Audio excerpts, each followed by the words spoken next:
Hi everyone, I'm Utsav. I'm a program manager for Azure Backup, and today we're going to talk about securing your backups and how Azure Backup can help you with this. But before we get to that, let's do a quick recap of what Azure Backup is. Now, as you're probably already aware, Azure Backup is Azure's built-in cloud backup service that lets you protect a variety of workloads in a simple, secure, and cost-effective manner. And more importantly, it does not require you to set up any infrastructure like provisioning, compute, and storage in order to get started. Using Azure Backup, you can back up a variety of cloud workloads like Azure VMs, databases like SQL and SAP HANA running inside Azure VMs, and your past resources like Azure Files, Azure PostgreSQL databases, Azure Disks, and Azure Blobs. Not only cloud workloads, you can also back up your on-premises servers. Backup takes care of end-to-end management of your backup data. You have various options to choose from in terms of redundancy as well as access tiers. You also get various security options built in to control who can access your backups, encryption, and securing against deletions and ransomware. We'll talk more about these and other security features you can leverage later in the video, and which is what this video is about.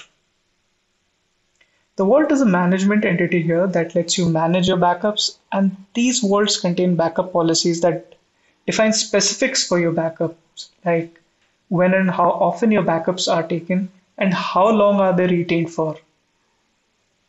You have various interfaces you can use to access your backups like the Azure Portal, SDK, PowerShell, CLI, and even REST APIs. And as your backup estate keeps growing and you often get vaults that are spread across not just resource groups, but across subscriptions, locations, and even tenants. This is where Backup Center can be of tremendous help by helping you get that single pane of glass to monitor, operate, govern, and get usage insights for your entire backup estate as efficiently as possible and across subscriptions, locations, and tenants. I urge you to check out the Azure Backup documentation for more details on how Azure Backup works and how it can help you protect your mission-critical data assets from various data loss scenarios. Now let's focus on how Azure Backup can help you meet the best levels of security when it comes to your backup data. And this is an important topic to talk about because increased cyber attacks and security threats have been top of mind for all organizations and IT teams. There are many aspects you need to think of when you plan your backup infrastructure or any IT setup in general that houses your business critical data. These threats span across data exfiltration, unauthorized accesses and reads, ransomware and malware, and even malicious insider actions that could lead to data loss or compromise. Let's take a look at how these threats present themselves for your backups and how Azure Backup can help. Now, it's important to make sure that both your production resources and your backup resources can't be used as a backdoor to gain access to the valuable data that's so critical for your business. Also, you should ensure your backups have adequate security for your data at rest and in transit, along with proper encryption. Being the last line of defense against accidental or malicious data loss, the right security for your backups becomes absolutely critical. In the figure, as you would have noticed, the red arrows denote flows that you would want to prevent at all costs.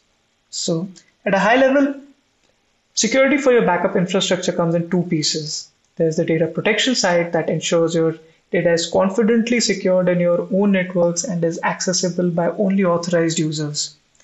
Any outsiders or insiders with malicious intents should not be able to read your data or exfiltrate it to any location that's not authorized by your organization. Then there is ransomware protection, which protects you from any ransomware or malware from affecting your backup data. Among various options available to help you with this, we're excited to bring multi-user authorization to Azure Backup, which provides additional defense against ransomware to ensure attackers can't tamper with protection settings or reduce retention or delete backups. This is all in addition to alerts to users in your organization you may have set up on critical operations. Stay tuned for more on multi-user authorization. We also have a demo coming up in this video. So now let's start with taking a deeper look at what are some of the built-in capabilities that ensure your backups are safe and secure. The first step to achieving this is by securing the management layer. So first of all, your backup data is stored in an Azure resource called the Recovery Services Vault. And for some new workloads, this is the backup vault. This vault is a management entity that lets you organize your backups and manage them. Now, though this vault is present in your subscription, the actual data is stored securely in a different subscription under the Microsoft tenant, which cannot be accessed directly. This automatically helps you isolate your backups from your production workloads. And the only way to really access this backup data is via the vault. The applications or the guests do not have direct access to your backups, which prevents any deletions or tamperings of existing backups from the workloads being backed up. And this is because for Azure VM backups, the backup snapshot creation and storage is done via the Azure Fabric, where the guest has no involvement other than acquiescing the workload for performing application consistent backups. Even for SQL and SAP HANA, the backup extension gets temporary and limited access to the storage. In this way, even in a compromised environment, existing backups cannot be tampered with or deleted by the guest. To let you exercise fine-grained control over who can access your backups and up to what extent, Azure Backup leverages the Azure role-based access control, or simply Azure RBAC. And this allows you to segregate duties within your team and grant only the amount of access necessary for your team members to do their jobs. Backup provides three built-in roles to control backup management operations. The first one is the backup contributor, which is typically the backup admin who can create and manage backups and can perform all operations except deleting recovery services vaults and giving accesses to others. Then there's the backup operator, who can do everything a contributor does except removing backups and managing backup policies. Then the third one is the backup reader, whose permissions are limited to viewing all backup management operations. The next topic to talk about is how backup helps you maintain the required security when connecting to the backup service resources and transferring your data. Based on the type of workload you're backing up, the network connectivity methods, they vary while making sure you have enough security and enough options to choose from. Now, starting with Azure VM Backup, where you have a virtual machine running inside a secured virtual network. As you probably already know, backup coordinates with the Windows volume shadow copy service in the VM to take app consistent snapshots of the VMs and then transfers the data to the vault. Now, during the entire process, all the communication and data transfer takes place via the Azure Fabric through the host on which the VM runs, without having to go through the virtual network in which the guest runs. This means you do not need to make any exceptions to your firewalls in order to get your backups to work. When backing up databases running inside Azure virtual machines, here the agent running inside the VM needs outbound access to the backup endpoints. However, backup provides you a variety of ways to help you access these endpoints based on your security and management needs. One of the more secure ways to accomplish this is through private endpoints, which allows you to access specific resources, in this case your recovery services vaults, securely from within your virtual networks. And you don't need to necessarily create any network exceptions in this case. Also, creating private endpoints restricts the backups and restores to only those networks that contain active private endpoints for the vault. You can create and manage private endpoints simply from your recovery services vaults, or you can use the private link center. There are other options at your disposal if you are not using private endpoints, and if you're using NSGs and Azure firewalls, you can also use the relevant tags for Azure Backup, and this makes it very easy for you to manage your network security rules. Lastly, if you have options of you have the option of allowing specific IPs and FQDNs that backup uses, and you can find more details about these in our documentation. Now, coming to backup of past resources. Now, there are two broad categories we can divide these into when it comes to data transfer. There is the backup of PostgreSQL databases, which allows you to perform hardened backups. And these are backups where the backup data is stored in the vault. Here, all the data transfer takes place over the Azure Backbone network. And then there is backup of Azure files, Azure blobs, and disks. that provide an operational backup where the data for recovery is not stored in the vault. And for files and blobs, this is stored in the source storage account itself. While for disks, it continues to stay as snapshots within your subscriptions. And in these cases, the vault continues to act as a management entity rather than a store for your backup management data. In some cases, you may need to allow access to trusted Microsoft services in order to make sure your backups run smoothly. Lastly, when backing up servers that are running in your on-prem environments, here again, you could use various options to secure your data transfers. You can use private endpoints in virtual networks that are connected to your on-prem networks using express route private peering or VPN. Or you can also use the Azure Backup community if you connect to the cloud virtual networks using Microsoft peering. Finally, there is the option of allowing required IPs and FQDNs on your on-prem networks. The next key piece in ensuring your data is safely stored and transferred is around encryption. To start with, all the data that is stored in your vaults or even in the operational tier is always encrypted at rest. By default, this is encrypted using keys managed by the platform, but is always encrypted using a 256-bit AES cipher. And this goes for all the data in transit as well, which uses the latest TLS versions while transferring data from anywhere to anywhere. Moreover, if you're using the Mars agent for your on-prem backups, you additionally use a passphrase-based encryption that helps you ensure your data is encrypted end-to-end. You do need to, however, make sure that your passphrase is safely stored so it can be used when you restore your data. In addition to the above, you can optionally choose to bring your own keys that may be stored in the Azure Key Vault to encrypt your data at rest in your recovery services vault. This gives you more control over your encryption key and key management operations like updates, rotations, and audits. Backup uses managed identities to access these encryption keys, and you can choose between using system-assigned identities or user-assigned identities. You can also enable infrastructure encryption for your data that gives you that additional layer of encryption on the infrastructure. In addition to encrypting your backup data, backup also lets you backup workloads that are encrypted at source, like virtual machines encrypted using Azure Disk Encryption, and those with disks that are encrypted using CMKs. You can also backup SQL databases encrypted using transparent data encryption. Another useful feature that helps you deal with data loss is soft delete. And as the name suggests, soft delete retains backup data for an additional period of time after deletion, so you have enough time to get it back before it is permanently lost. So let's take a quick look at how it works. Let's say your backup item gets deleted using stop backup and delete backup data. And as soon as this happens, this backup item goes into a soft deleted state. Now this backup item will continue to remain in the soft deleted state for a period of 14 days. And during this time, no recovery points would be cleaned up as it would under normal circumstances for your backup policy.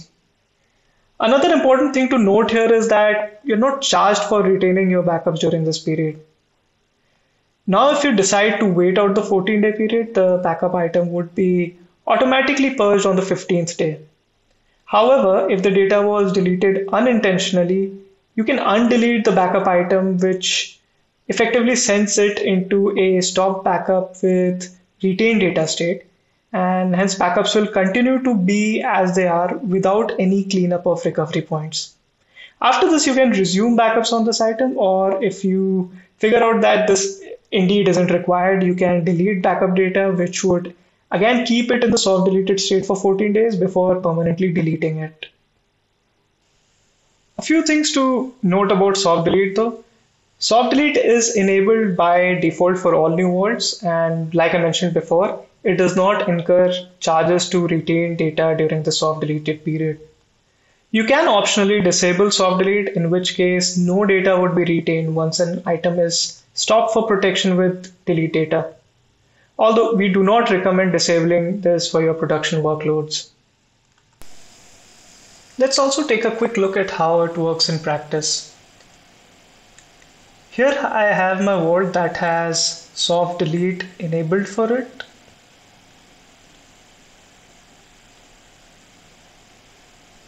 And if we go to backup items, you can see this contains two virtual machines that are protected using this vault. So now if for whatever reason I decide to stop backups and delete data for demo VM2, say these backups are no longer necessary is what I believe. I simply go and stop backup and say stop backup and delete data.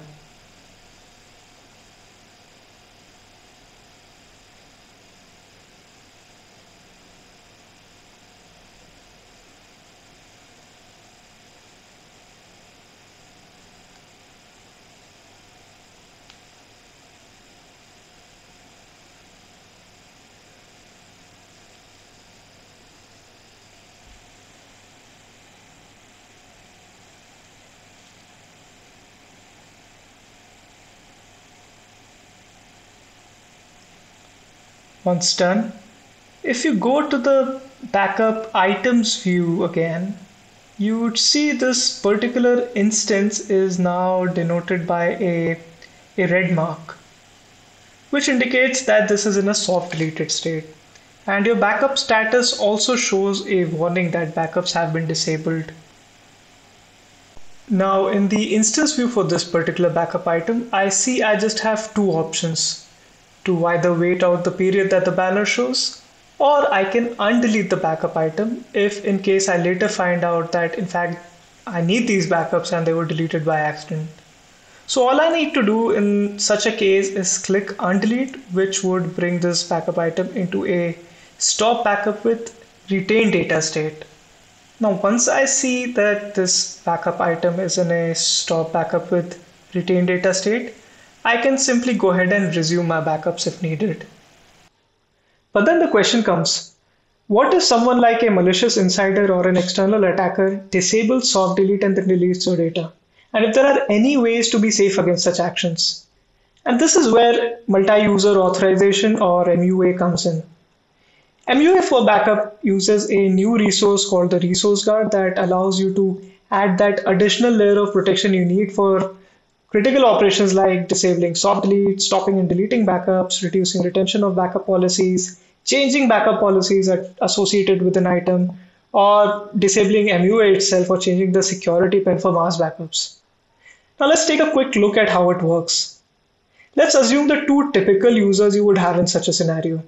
You have a backup admin tasked with managing and ensuring backup of all the resources and the guardian of the backup vault, and the security admin who is the owner of the resource guard and wants to make sure that no unauthorized actions take place in their presence.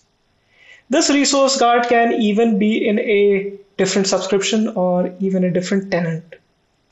The resource guard is then associated with the recovery services vault to protect it using MUA. Now, in order to perform a critical operation, the backup admin must first request access to the resource guard, and you can also use PIM for doing so. Once the security admin grants the required permissions to the backup admin can now proceed to initiate the critical operation.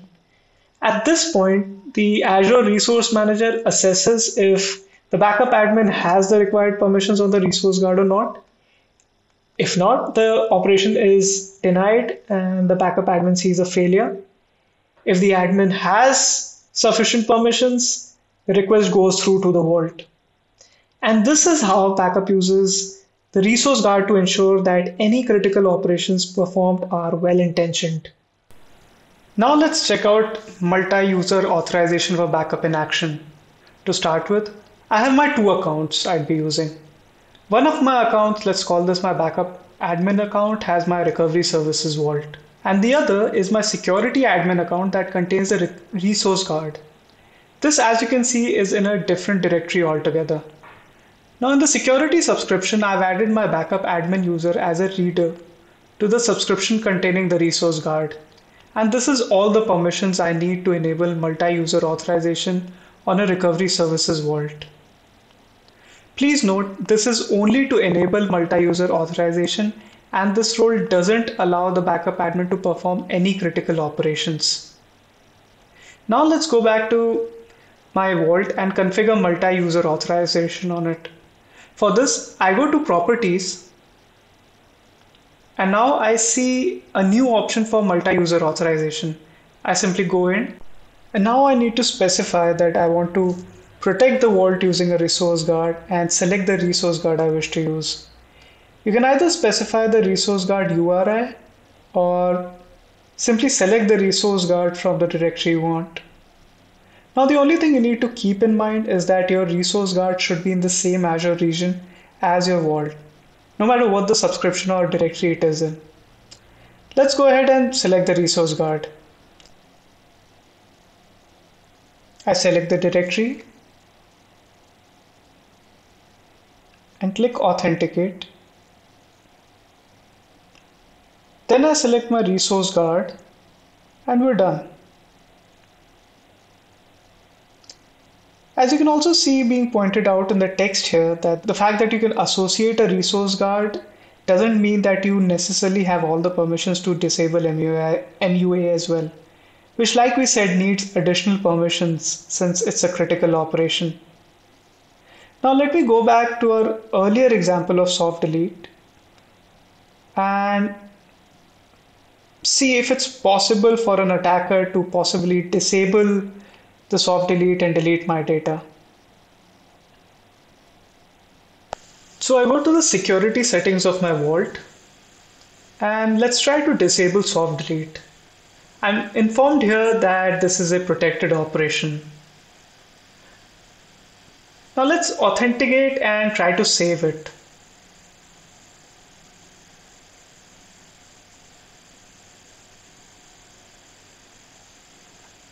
Now, as soon as I try to save it, I get an error saying I don't have enough permissions, and this is MUA at work. Now, what if I have to necessarily disable soft delete and delete data as part of an organizational decision perhaps? For this, I as a backup admin need to request the necessary permissions on the resource guard. I can either ask the security admin to simply add me as, say, a contributor on the resource guard, or we can leverage Azure AD Privileged Identity Management to let us do this efficiently.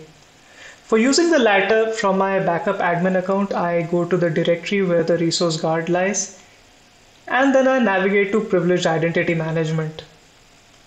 Now, if you remember, I was already added as a guest and have reader permissions on the resource guard, and that's why I can see the directory here. So I go to My Roles, and under Azure Resources, I see an assignment I'm eligible for. I've already added the backup admin as the contributor eligible for just-in-time access using PIM. So I can now simply go and activate this assignment. Let's do this for, say, 1 hour. And this creates a request for approval because I've configured PIM to have all my requests to be approved by the security admin. Now the security admin can view this particular request for approval in their PIM dashboard under Approve Requests for Azure Resources. There we are. Let's approve this one.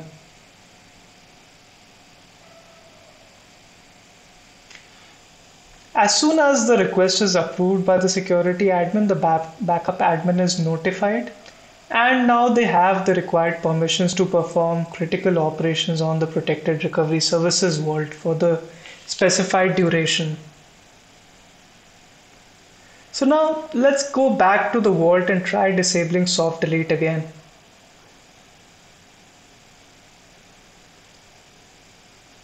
Once again, I go to the security settings of my vault. I click disable soft delete, and now again I need to authenticate myself. I choose the directly and authenticate, and I click save.